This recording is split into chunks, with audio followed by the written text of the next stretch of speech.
우리 가슴에 손을 얹고 한 번 더 고백하겠습니다. 나는 하늘 아래 하나밖에 없는 보석과 같은 존재입니다. 나는 하늘 아래 하나밖에 없는 보석과 같은 존재입니다. 다른 사람이 나를 어떻게 보느냐가 중요한 게 아니라 내가 나를 어떻게 보느냐가 중요합니다. 내가 나를 어떻게 보느냐보다 더 중요한 것은 하나님이 나를 어떻게 보시냐. 하나님은 우리를 보실 때 두고 보기에 아까운 존재로 보심을 믿으시기를 바랍니다. 여러분 해병대 머리를 보셨나요? 해병대 머리를 보면 일반 군인 머리와 좀 다르죠? 한번 사진을 한번 볼까요? 이 옆머리는 다 치고 이렇게 위에 머리만 조금 남겨놓습니다. 이게 해병대의 돌격머리. 근데 해병대가 왜 저렇게 머리를 깎을까요? 저도 궁금해서 한번 인터넷을 찾아봤습니다. 첫 번째 의미가 있더라고요. 늘 전쟁에 준비되어 있다는 그런 자세입니다. 두 번째는 적에게 위협감을 주기 위해서 이렇게 위에는 팍 치고 저렇게 앞머리만 좀 남겨놓습니다. 세 번째 또 이유가 있습니다. 저 돌격머리 이유는 이 해병대는 머리를 가장 잘 다칠 수 있다고 합니다. 머리를 다치면 이렇게 지혈을 해야 되는데 머리가 짧으면 쉽게 지혈하고 치료할 수 있다고 합니다. 어쨌든 해병대는 이렇게 머리만 보아도 굉장히 자신감 있어 보이고 당당해 보이지 않습니까? 박수 쳐도 일반 군인들은 이렇게 박수 치는데 해병대는 어떻게 치시는지 아십니까? 박수를 하늘에서 벌려서 이렇게 칩니다. 이렇게. 깜짝 놀랐습니다. 제가 군대에서 훈련 받는데 옆에 해병대도 같이 봤는데 보통 군인들은 이렇게 박수 치는데 해병대는 하늘 높이 들고 이렇게 박수를 칩니다. 저는 강원도 홍천에서 3기갑부대에서 군생활을 했습니다. 기갑부대는 보통 뭐 전차, 장갑차 뭐 이런 것을 말하는데 제가 군생활하는 곳에서는 장갑차, 전차가 여기저기 깔려 있습니다. 저는 아쉽게도 탱크에서 사진만 찍어봤지 한 번도 타본 적은 없습니다. 왜냐하면 운전병이었거든요. 군대에서 2.5톤 차를 운전했습니다. 근데 확실히 해병대는 일반 군인에 비해서 5배에서 10배 정도 더 힘든 것 같습니다. 그리고 선후배는 기수 모임도 확실히 있고 예의도 철저하게 지키는 것으로 알고 있습니다. 그리고 각 지역에 가면 해병대 컨테이너 박스도 있지 않습니까? 그리고 지역에 무슨 행사가 있으면 항상 옷을 멋지게 입고 이렇게 주차 안내를 하기도 합니다. 그러니까 해병대는 나름대로 이런 특권 의식과 차별 의식이 있습니다. 여러분 우리나라의 대표적인 명문 대학을 뭐라고 부르죠? 스카이 대학이라고 합니다. 스카이 대학. SKY. S가 어디입니까? 서울대. K는 고려대. Y는 연세대. 그래서 스카이 하면 하늘, 높다는 뜻이죠.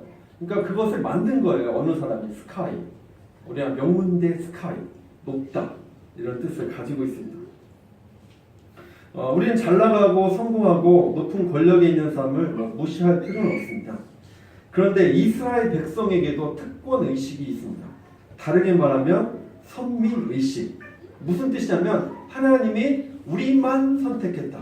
우리만 하나님의 선민이고 우리만 선택받은 백성이다. 이런 의식을 가지고 있습니다. 그래서 에베소 2장 2절 3절에 보면 우리가 예수님 믿기 전 우리의 상태, 세상의 풍속을 쫓았고 공중 권세 잡은 자를 따랐고 우리 육체 욕심 따라 살았다. 그러면서 오늘 본문은 우리의 전체적으로 우리는 어떤 상태에 있는지 설명하고 있습니다. 오늘 11절 말씀. 오늘 보면 11절 말씀 한번 같이 읽겠습니다. 시작. 그러므로 생각하라. 너희는 그때 육체는 이방인이요 손으로 육체에 행한 할례를 받은 자라. 칭하는 자들로부터 할례를 받지 않은 우리라 칭함을 받는 자들이라. 아멘. 태어날 때부터 이방인이었다. 우리가 개인적으로는 우리가 공중 권세 잡은 자, 육체 욕심 따라 살았고 세상의 풍속을 따랐는데 어떤 전체적인 측면을 볼 때 우리는 이방인이었다. 여러분 이방인, 외지인, 외국인 이런 단어는 좀 부정적 의미가 있습니다. 우리 교회가 유치한 이 송정리는 전원주택이 많이 들어가 있습니다. 여러분 새롭게 이사 온 사람들을 뭐라고 표현하죠? 외지인, 그렇죠? 기존에 살고 있는 사람들을 뭐라고 합니까? 원주민 이렇게 표현하고 있습니다. 그리고 외지인 하면 약간 좀 부정적이잖아요. 그래서 새로 이사 온 사람이 있는데 저분은 송정리에 새로 이사 온 사람이야. 저 사람은 외지인이야. 어떤 뉘앙스가 더 부정적으로 느껴집니까? 외지인, 그쵸? 밖에 살다가 들어온 사람, 이런 외지인, 이방인, 외국인 이런 단어들은 좀 부정적인 느낌이 있습니다. 그러니까 성경에서 이방인이라는 표현은 유대인이 자기 민족 외에는 다 얕잡아 보는 뜻입니다. 그러니까 유대인들의 그 특권의식, 차별의식, 다른 모든 민족들은 다 멸시했고 천하게 여겼습니다. 여러분, 유대인 남자들의 세 가지 감사가 있습니다. 첫째, 여자가 아닌 남자로 태어난 것에 감사했습니다. 두 번째, 종이 아닌 자유인으로 태어난 것에 감사했습니다. 세 번째, 이방인이 아닌 유대인으로 태어난 것에 감사했습니다. 근데 이 처음 두 가지는 많이 변했다고 하는데, 이 세 번째, 이방인이 아닌 유대인으로 태어난 것을 감사한 것은 아직도 그런 편견이 있다고 합니다. 그러니까 유대인들의 이방인에 대한 편견은 굉장히 뿌리가 깊습니다. 오죽하면 이방인들을 뭐라고 했냐면 개다, 개 취급을 했어요. 그리고 심지어 하나님이 그러면 이방인을 창조하신 목적은 뭐냐면 지옥의 땔감으로 사용하기 위해서 이방인을 만들었다. 그러니까 우리는 다 이방인이었다 이렇게 표현하고 있는 것입니다. 여러분, 유대인 청년이 만약에 이방인 여자와 결혼하고 싶다, 결혼하겠다 그러면 유대인 가족이 어떻게 하냐면 그가 죽었다고 생각하고 아예 장례식까지 치른다고 합니다.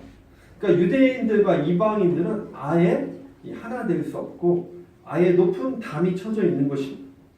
유대인과 이방인 사이의 장벽보다 더 높은 장벽은 없습니다. 또 유대인들이 또 중요시 여긴 게 뭐냐면 할례인데, 오늘 본문 말씀 다시 볼까요? 11절 우리 다시 한번 보겠습니다. 시작.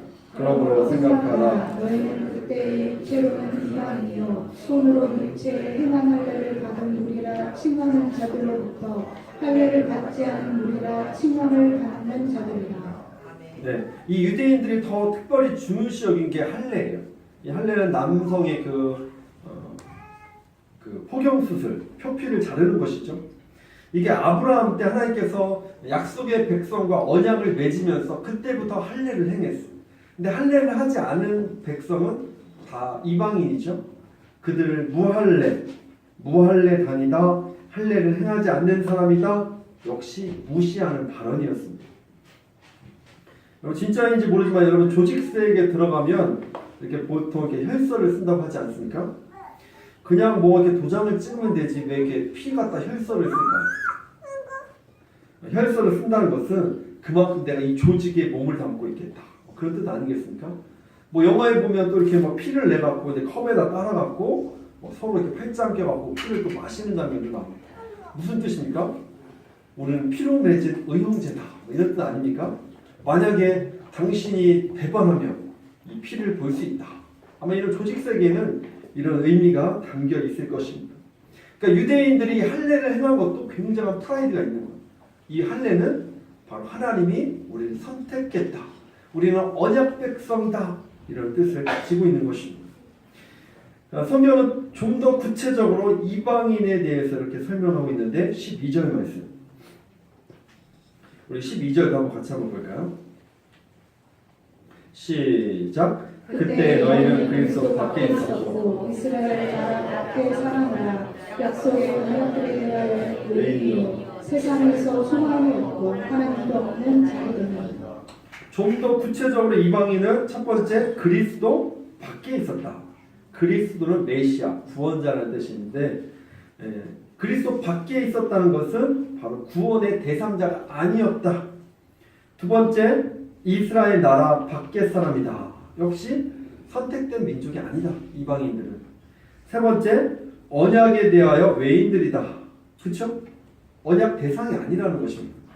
네 번째, 소망이 없다. 하늘에 소망이 없는 자. 마지막으로 뭐라고 표현하고 있습니까? 하나님도 없는 자다. 그러니까 하나님도 없다는 것은 바로 절망을 말하는 거예요. 그렇죠? 구원의 소망이 하나도 없다는 것입니다. 그런데 십자가 이후에 이방인도 하나님의 자녀가 되었고 이방인도 언약 백성이 되었고 유대인과 함께 공동체를 이루게 되었다는 것입니다. 여러분 십자가는 불가능을 가능케 하심을 믿으시기를 바랍니다. 하나님은 우리를 보고 용서해 주신 것이 아니라 우리 안에 계신 예수님을 보고 용서해 주신 것입니다. 그 예수님은 우리의 죄값을 대신해서 십자가에 달리신 것이고 그 십자가의 보혈이 우리를 깨끗하게 용서해 주신 것입니다. 유대인과 이방인의 그 장벽은 도저히 무너질 수 없었습니다. 왜냐하면 너무 높았기 때문에. 그러나 세상에서 가장 높은 편견의 벽이 무너지는 기적이 일어납니다. 우리 14절 말씀 볼까요? 14절 시작. 그는 우리의 화평이신지라 둘로 하나를 만드사 중간에 막힌 담을 하시고.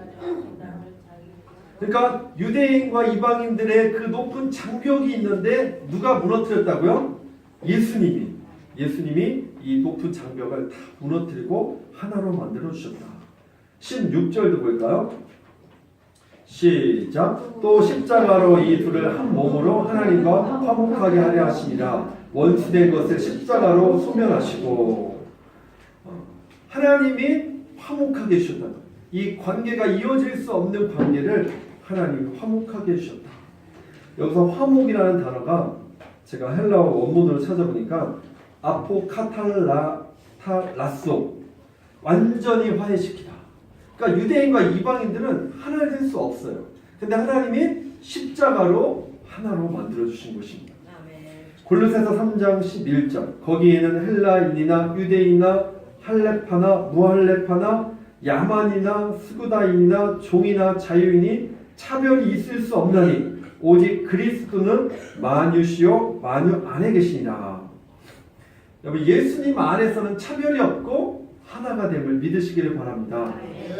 여러분 차별만큼 기분 나쁜 것이 어디 있습니까? 목사가 헌금 많이 하고 그런 사람들만 챙겨주고 가난하고 힘 없는 사람을 무시하면 그런 목사는 나쁜 목사입니다.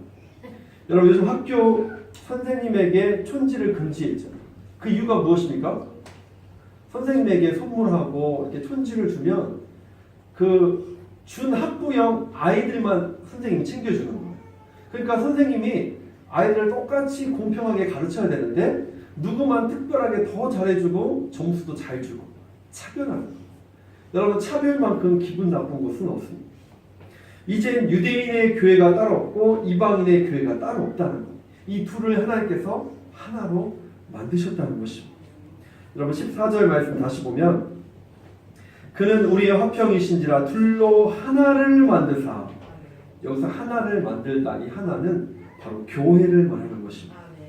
15절도 보면 법조문으로 된 계명의 율법을 폐하셨으니 이는 이 둘로 자기 안에서 세 사람을 지어 화평케 하시고 한 세 사람을 지어 역시 교회를 말합니다. 16절 또 십자가로 이 둘을 한 몸으로 여기 한 몸 역시 교회를 말하는 것입니다. 여러분에게서 십자가는 무엇입니까? 내가 구원받고 천국 가는 것입니까? 이것은 가장 초보적인 대답이에요. 십자가는 내 죄를 용서해 주시고 내가 천국 가게 하는 그런 역할을 한 것이죠. 그러나 십자가는 하나님과 우리와의 관계를 화목하게 만드셨고 이 십자가는 또한 이웃과의 관계를 화목하게 만든 것입니다. 여러분 십자가는 이방인과 유대인을 하나가 되게 만드셨습니다. 여러분 그것이 바로 교회임을 믿으시기를 바랍니다. 더 나아가 성경은 이렇게 표현하고 있습니다. 19절 말씀 한번 같이 한번 읽어볼까요? 19절 시작. 그러므로 이제부터 너희는 외인도 아니요 나그네도 아니요 성도들과 너희야 신이요 하나님의 권속이라. 제가 좀 더 쉽게 표준 세번역으로 읽겠습니다. 그러므로 이제부터 여러분은 외국 사람이나 나그네가 아니요 성도와 같은 시민이요 하나님의 가족입니다. 무슨 뜻입니까? 이제 이방인이 아니다. 이제 외국인, 타지인, 타향인, 나그네 아니다. 이제 하나님의 가족이라는 것입니다. 여러분 우리 모두 은혜 누림교회 한 가족임을 믿으시길 바랍니다. 바로 이 가족이 하나님의 교회입니다. 여러분 일반적으로 교회라고 생각하면 무엇이 먼저 떠오릅니까? 이렇게 십자가, 종탑. 교회에 보통 십자가의 종탑이 떠오르지 않습니까? 그러나 십자가의 종탑은 예배당이지 교회는 아닙니다. 예수님께서 이 땅에 계시는 동안에 예배당을 세우기 위해서 단 한 장의 벽돌을 쌓으신 적이 없습니다. 오히려 사람들로 하여금 하나님의 전을 건물로 오해하게 만드는 예루살렘 성전을 헐어버리라고 만들었어요. 그러니까 우리가 지금 예배하는 이곳은 예배당이지 교회는 아닙니다. 사람들은 무엇인가 남기고 싶어하는 마음이 있어요. 어떻게 보면 욕심 아닐까요? 대통령이고 뭐 정치인들이고 보면 무엇인가 자기의 발자취를 남기고 싶어요. 여러분 예수님은 건물을 남기지 않았어요. 예수님은 무엇을 남기셨을까요? 12명의 제자만 남기셨어요. 그 중에 한 명은 또 탈락했습니다. 하지만 그 11명의 제자를 통해서 전 세계가 복음이 전해지게 된 것입니다. 목사님들 중에 이런 분이 있습니다. 나 목회하는 동안 세계의 교회를 지켰다. 어떤 분은 내가 평생 목회하는 동안 5개의 교회를 지켰다. 이 말은 틀린 말입니다. 예배당을 짓는 것이지 교회를 짓는 것은 아니에요. 엄격히 말하면 5개의 예배당을 지켰다. 이렇게 말해야 되는 것입니다. 예배당을 짓는 목적이 무엇입니까? 뭐 대형 마트처럼 크게 져서 많은 사람들이 몰려오게 만드는 것입니까? 저는 예배당에 대한 욕심이 없습니다. 예배당이 교회는 아니지 않습니까? 교회가 커지고 성도가 많아져서 더 이상 수용할 수 없고 재정이 뒷받침될 때는 고려해 볼 수 있습니다. 그런데 무리하게 교회를 져서 힘들게 하고 싶지는 않습니다. 교회를 그렇게 무리하게 건축하는 이유가 무엇일까요? 하나님의 영광을 위해서 건축한다고 하는데 거기에 혹시 욕심은 없을까요? 여러분 진정한 교회는 우리 공동체입니다. 여러분 우리가 교회임을 믿으시기를 바랍니다. 건물이 교회가 아니에요. 우리는 건물을 세울 필요가 없어요. 성경은 이렇게 표현하고 있습니다. 마태복음 18장 20절에 보면 두세 사람이 내 이름으로 모인 곳에는 나도 그들 중에 있느니라. 하나님은 두세 사람이 모인 곳에 나도 있겠다. 여러분 그래서 목장 모임이 목장 교회예요. 목장이 교회임을 믿으시기를 바랍니다. 왜냐하면 두세 사람이 모이잖아요. 하나님은 거기도 함께 하겠다고 말하고 있습니다. 여러분 예배당에 대한 꿈과 목표는 없어도 됩니다. 왜요? 건물은 하나님이 필요하면 주십니다. 인간의 욕심이 앞서는 게 문제인 것입니다. 저는 이런 목표가 있었으면 좋겠습니다. 하나님 내 평생 동안 목장 하나를 잘 섬기겠습니다. 하나님 내 평생 동안 목장 2개를 잘 섬기겠습니다. 내가 목원을 잘 섬겨서 우리 목장이 분가하는 게 내 꿈입니다. 지금 각 목장이 10명 이하로 구성되어 있죠. 15명에서 20명이 되면 목장을 이렇게 분가를 합니다. 그러면 예비 목자가 이제 또 목자가 되는 것이죠. 여러분 목장교회의 본질은 삶의 나눔에 있습니다. 내 아픔도 나누고 은혜도 나누고 내 꿈과 비전도 나누고 요즘 어떻게 사는지 뭐 먹고 사는지 이런 삶을 나누는 것입니다. 여러분 삶의 나눔을 통해서 우리가 하나님의 나라를 경험하고 하나님의 임재를 경험할 수 있습니다. 물론 처음부터 쉽게 되진 않지만 이게 모이다 보면 우리가 더 쉽게 잘 정착할 수 있을 것입니다. 오늘 본문 20절 말씀 한번 볼까요? 같이 읽겠습니다. 20절 시작. 너희는 사도들과 선지자들의 터 위에 세움을 입은 자라. 그리스도 예수께서 친히 지키기를 이루셨느니라. 교회의 기초가 무엇일까요? 오늘 보니까 사도들과 선지자들의 터 위에. 사도와 선지자들은 무엇을 하는 사람입니까? 하나님의 말씀을 전하는 사람입니다. 결국 교회의 기초는 하나님의 말씀이 기초가 되어야 되는 거예요. 그렇죠? 목자가 내가 하고 싶은 대로 하면 안 돼요. 이제 교회의 질서와 하나님의 말씀의 기초에서 우리 목장이 세워져 가는 것입니다. 오늘 본문 말씀 한번 다시 보면 20절 보면 끝에 보면 모퉁이 돌 이렇게 표현되고 있지 않습니까? 모퉁이 뿔은 예수님이십니다. 여러분 건축물에는 기초석을 뜻하는 것이죠. 당시에는 시멘트가 없기 때문에 골조 공사를 할 수 없었습니다. 그러므로 모퉁이 돌이 골조 기능을 한 것이죠. 그러니까 이 모퉁이 돌에다가 이제 계속 돌을 쌓아가면서 이 건물이 세워지는 것입니다. 이 모퉁이 돌이 누구라고요? 예수님, 맞아요. 예수님이 모퉁이 돌 위에 계속 돌을 쌓아가면서 양쪽 벽이 하나가 되게 만드는 것입니다. 여러분 하나님의 말씀 위에 세워진 교회는 예수 그리스도께서 하나가 되게 하셨습니다. 결론적으로 교회는 이젠 구약의 성전이 아닙니다. 이젠 그리스도를 모퉁이 돌로 하여 말씀 위에 세워진 성전입니다. 그래서 교회는 서로 연결하고 함께 지어져 가는 것입니다. 여러분 구약 시대는 성전에서 하나님의 임재를 경험할 수 있었습니다. 이제는 교회를 통해서 하나님의 임재를 경험할 수 있어요.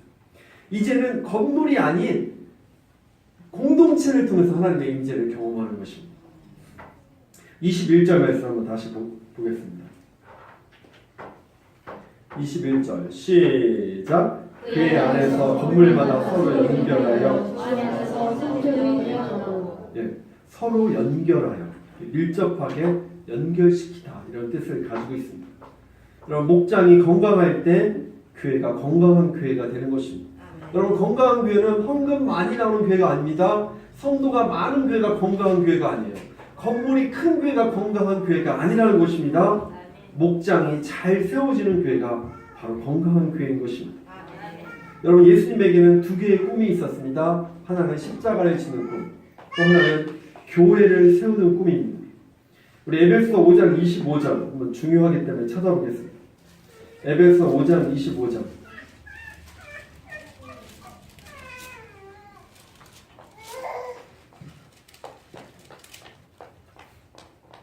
한번 같이 읽겠습니다. 시작. 남편들아 아내 사랑하기를 그리스도께서 교회를 사랑하시고 그 의회를 위하여 자신을 주신 같이 하라. 아멘. 제가 현대인의 성경을 다시 읽겠습니다. 남편들은 그리스도께서 교회를 사랑하시고 교회를 위하여 자신을 바치신 것처럼 아내를 사랑하십시오. 예수님이 교회를 얼마큼 사랑했습니까? 자신의 목숨을 내어줄 만큼 사랑한 거예요. 그러니까 예수님은 교회를 얼마큼 사랑했냐면 내 목숨하고 바꾼 것입니다. 성경은 교회를 그래서 그리스도의 신부다, 그리스도의 몸이다 이렇게 표현하고 있습니다. 그런데 예를 들어서 나는 당신을 사랑하지만 당신의 몸은 거절하겠어. 이게 말이 됩니까? 이건 표현이 안 되죠. 그러니까 예수님은 교회의 몸이잖아요. 난 예수님을 사랑해. 근데 예수님의 몸인 교회를 사랑하지 않는다면 이것은 앞뒤 말이 안 되는 것입니다. 내가 예를 들어서 한 여인을 사랑합니다. 당신을 사랑해. 당신의 몸은 사랑하지 않아. 이건 말이 안 맞잖아. 그러니까 예수님은 우리가 예수님을 사랑하는데 예수님의 몸, 교회를 사랑하지 않으면 문제가 있는 것입니다. 어제 박근혜 대통령 탄핵이 인용되었습니다. 헌재 선고 중 제가 일부를 읽어보겠습니다. 피청구인의 일련의 언행을 보면 법 위반 행위가 반복되지 않도록 할 헌법 수호 의지가 드러나지 않습니다. 피청구인의 법 위배 행위가 헌법 질서에 미치는 부정적 영향과 파급 효과가 중대하므로 피청구인을 파면함으로써 얻는 헌법 수호의 이익이 압도적으로 크다고 할 것입니다. 저는 여기서 헌법 수호 의지라는 말이 굉장히 인상적이었습니다. 헌법 수호 의지. 여러분 대통령이 잘잘못을 떠나서 헌법을 존중히 여기고 헌법을 가치 있게 여겨야 되는 거 아닙니까? 우리가 예수님의 피로 제사함 받고 구원받고 하나님의 자녀가 되었습니다. 우리의 의무가 있다면 교회를 존중히 여기고 교회를 가치 있게 여기고 교회는 예수님의 몸이기 때문에 그렇습니다. 여러분 성경은 교회가 완벽하다고 말하지 않습니다. 함께 만들어가래요. 함께 만들어가래요. 22절 다시 한번 볼까요? 22절 같이 읽겠습니다. 시작. 너희도 성령 안에서 하나님의 거하실 처소가 되기 위하여 예수 안에서 함께 지어져 가리라. 교회는 함께 지어서 자라가는 것이에요. 교회는. 여러분 아기들이 돌이 되면 이제 걸음마를 하기 시작하죠. 아기가 넘어지면 어떻게 얘기합니까? 이런 바보야, 빨리 일어나. 이렇게 말하는 엄마 아빠 없습니다. 어떻게 말합니까? 손을 잡아줘. 다시 해봐. 잘할 수 있어. 이렇게 격려하지 않습니까? 여러분, 교회는 불완전한 인간이 모였기 때문에 완전할 수 없습니다. 완전을 기대한다면 허구적 이상주의가 되는 것입니다.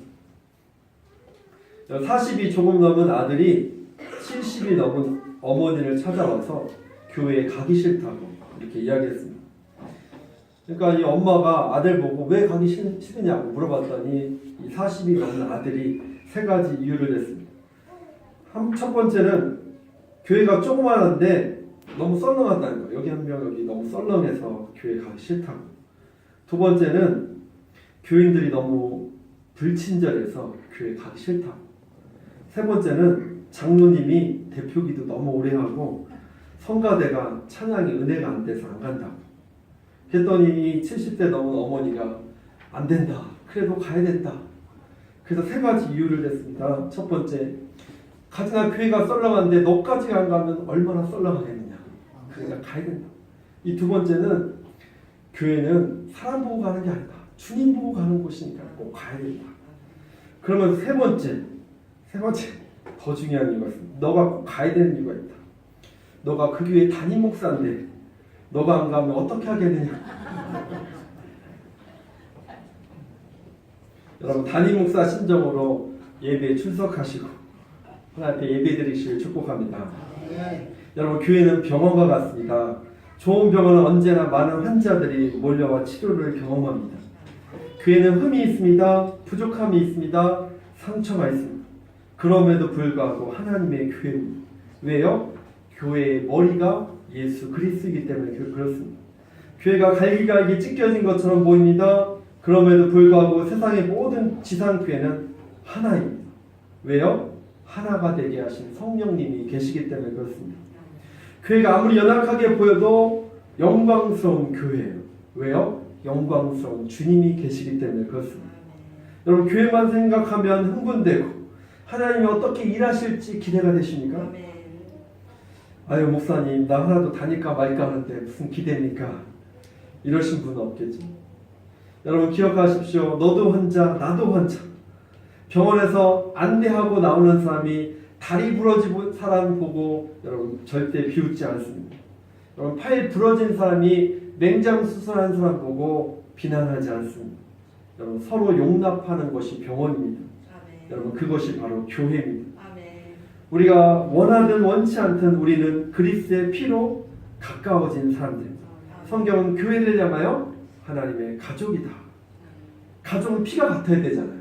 우리 안에 예수 그리스도의 피가 있음을 믿으시기를 바랍니다. 여러분, 교회는 극장이 아니에요. 극장에서는 영화만 보면 돼요. 나만 감동받고 은혜 받으면 돼요. 다른 사람 신경 쓸 필요 없어요. 교회는 극장이 아니에요. 여러분, 나 혼자 은혜 받고 끝난다면 무책임한 감동이 되어버릴 수 있습니다. 교회는 콩자루에 콩 같은 교회와 메주덩어리 같은 교회가 있습니다. 여러분, 콩자루 안에 콩은 하나가 된 것처럼 보이잖아요. 근데 콩자루 안에 콩이 이렇게 쏟아지면 어떻게 됩니까? 콩알이 여기저기 흩어지게 됩니다. 여러분, 메주덩어리에 있는 콩은 자기의 몸이 으깨져서 앞뒤 옆에 있는 콩과 붙어 덩어리가 됩니다. 그러다 보면 냄새는 날지 모르지만 단단하게 붙어 있습니다. 저는 은혜 누림교회가 메주덩어리 교회가 되기를 축복합니다. 우리 옆 사람과 한번 인사하겠습니다. 우리 메주덩어리가 됩시다.